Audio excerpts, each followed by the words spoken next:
The first time I saw my words printed under her name, I almost laughed. It was a passage from my old journal, written in the spring of our 23rd year, when I was living in that drafty apartment above the bakery, struggling to finish my graduate thesis and stay sober. I had written, "Grief is a second skin. You can shed it, but it always grows back." Now it was on page 17 of my twin sister Elise's debut novel, A Body Half Remembered. She had changed a few words, softened the rhythm, but it was mine. The cadence, the ache, the truth. And there it was, wrapped in glossy cover art, praised by critics as raw, intimate, and dazzlingly original. When the reviews started rolling in, my phone filled with congratulations meant for her. Our friends from school tagged me in posts, saying things like, "You must be so proud of Elise." Proud. That word pressed into my ribs like a bruise. We had always shared everything growing up.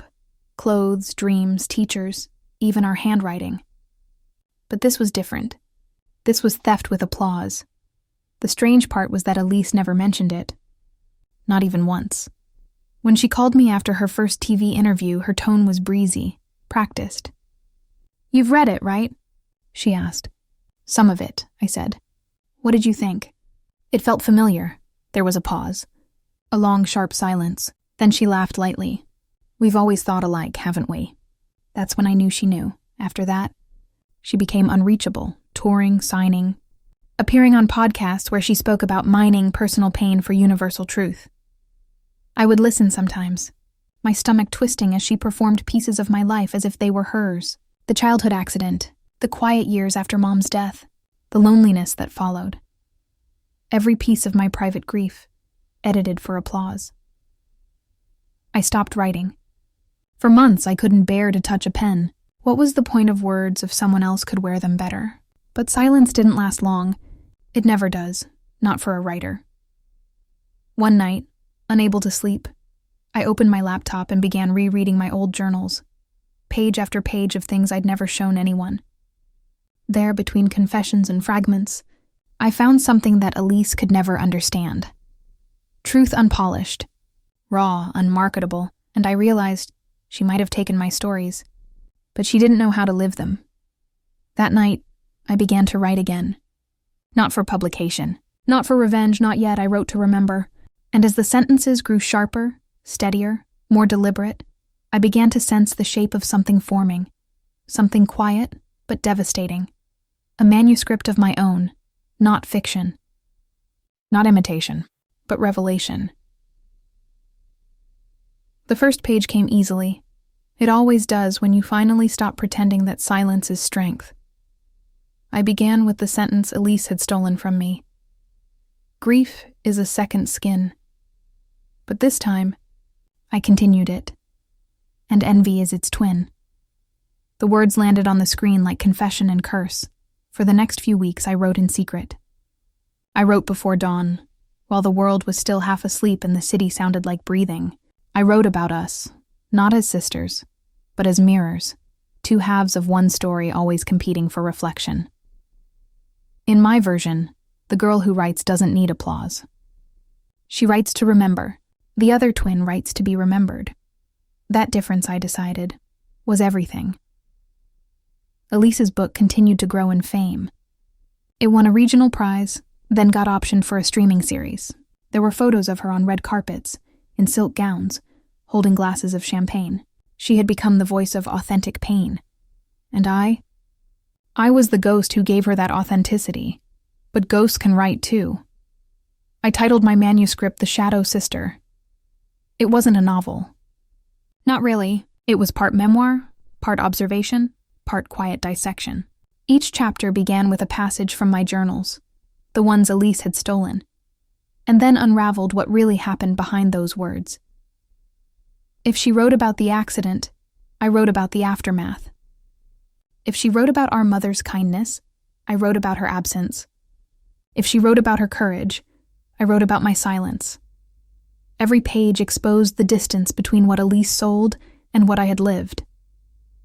One night, I attended one of her readings. I sat in the back, hood up, anonymous. She read aloud from the passage about our mother's final days. Her voice trembled just enough to seem real. The audience cried. Cameras flashed, and as I watched, I realized something that chilled me. She believed her own version now. Elise had rewritten her memory so often that she could no longer tell what was hers and what was mine. That's when I knew the truth didn't just need to be told. It needed to be restored. When I finished my manuscript, I didn't send it to a publisher. I uploaded it quietly, chapter by chapter, to a small online journal under a pseudonym, E.M. Gray. No author photo. No promotion. Just words left to speak for themselves. And they did. Within a month, readers started sharing excerpts. "Whoever this is," one comment said, "she writes like someone who's lived inside the lie of someone else's story." That line made me smile. The story was spreading.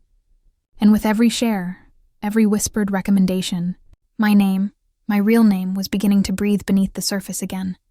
When Elise called, her voice sounded different, careful, shaken. "Have you seen this?" she asked. "There's some anonymous writer online. They're saying these essays are about me." I stayed quiet. "It's cruel," she continued. "They're twisting things." Her voice cracked just slightly. "It's not true." And then, for the first time in years, I said her name the way I used to when we were children. Soft, almost tender. "Isn't it?" Silence. And then the faintest click as she hung up. The next morning, The Shadow Sister went viral. Readers connected the dots, the stolen lines, the mirrored quotes, the unmistakable twin narratives. By the end of the week, literary critics were writing essays titled "The Real Author of a Body Half Remembered." Elise tried to deny it. But the internet doesn't forget. I didn't feel triumphant. I felt still, because revenge, I was learning, doesn't roar. It writes, it waits, it endures. And when it finally speaks, it does so in the calm, measured tone of truth. By the time the magazine ran the headline, "Who Really Wrote the Novel of the Year?" the damage was already done. Elise's publisher issued a statement calling the speculation unfounded. Her fans flooded social media defending her. But doubt spreads faster than loyalty. Every interview clip, every post, every old tweet was suddenly evidence. People started noticing how her language shifted after our mother's death, how her metaphors carried the fingerprints of someone else's pain. And for once, my words weren't invisible. I didn't post a thing. I didn't answer calls. I didn't even watch the interviews where she tried to cry on camera. I simply kept writing. Each night, I sat at my desk and continued The Shadow Sister. It wasn't about her anymore. Not really. It was about what happens when someone steals your story, and how you take it back, not by shouting but by outlasting them. Elise's calls became more desperate. "You have to help me," she said once. "They're turning on me. You don't understand what this is doing to my career." Her voice was breaking, brittle like thin glass. "My career," she said again, as if the word itself could save her. I wanted to tell her the truth, that careers are built on craft, but stories are built on cost. And she had never paid hers. Instead, I said quietly, "Maybe it's time they know who the real author is." She hung up again. A week later, a literary critic published a piece titled "The Tale of Two Voices." She compared passages from Elise's novel with entries from The Shadow Sister. Every paragraph was a mirror. Every lie had its reflection. The critic's conclusion was simple. One sister wrote to be seen. The other wrote to remember. And the one who remembers always wins. After that, Elise disappeared from the public eye. Her social media went dark. Her publisher postponed her next release indefinitely. I thought I'd feel vindicated. But all I felt was quiet. Empty, but not in the way grief empties you. More like a room that's finally been cleaned out after years of dust. One evening, I found myself walking past a bookstore.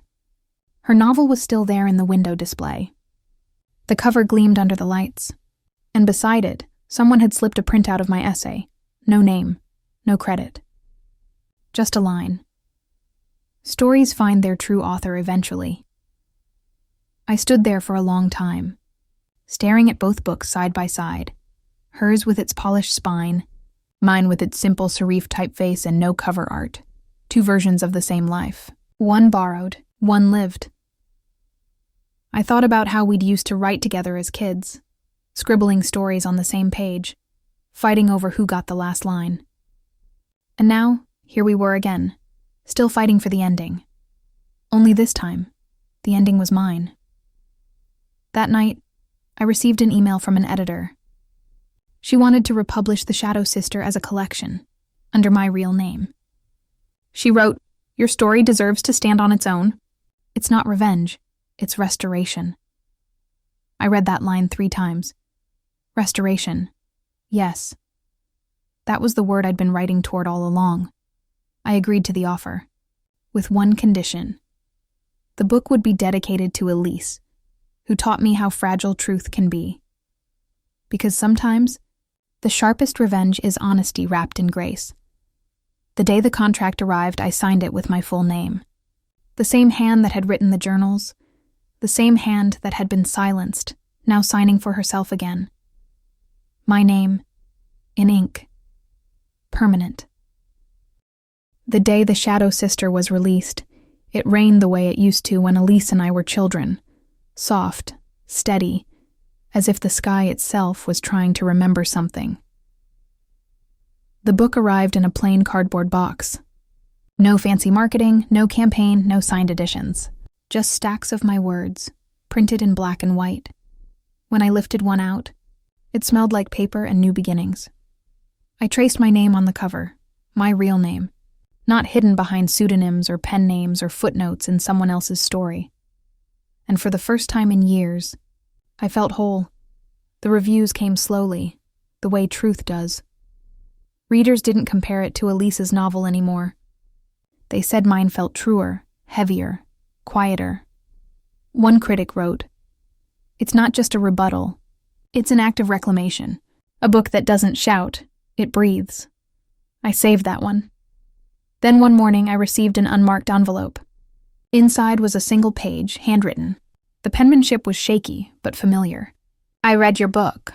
I saw myself in it, not the way I wanted to be seen, but the way I was. Maybe that's why I stole from you, because you made me real, and I didn't know how to be real on my own. I'm sorry, even if it's too late." Elise, there was no address, no signature beyond her name. Just that, I read it once, then again, and I didn't cry, because this time I didn't need to. That night I sat at my desk again. The same lamp, the same notebook, but my writing felt different now. Lighter, freer. Not the voice of someone trying to prove herself. The voice of someone who had. I wrote the last line of my new essay. Every story has 2 authors, the one who writes it, and the one who survives it. Then I closed the notebook and looked out the window. The rain had stopped.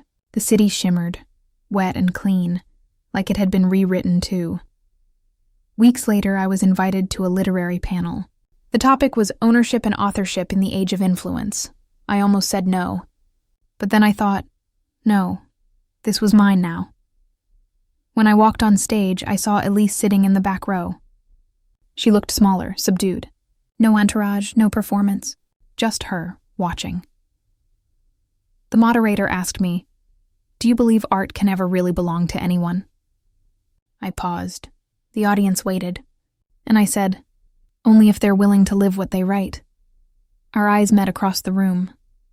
For a moment I thought she might smile, but she didn't. She just nodded once, slowly, and left. After the event, I found a copy of The Shadow Sister on the signing table. Someone had underlined a passage near the end. "Theft can give you fame, but truth gives you a voice."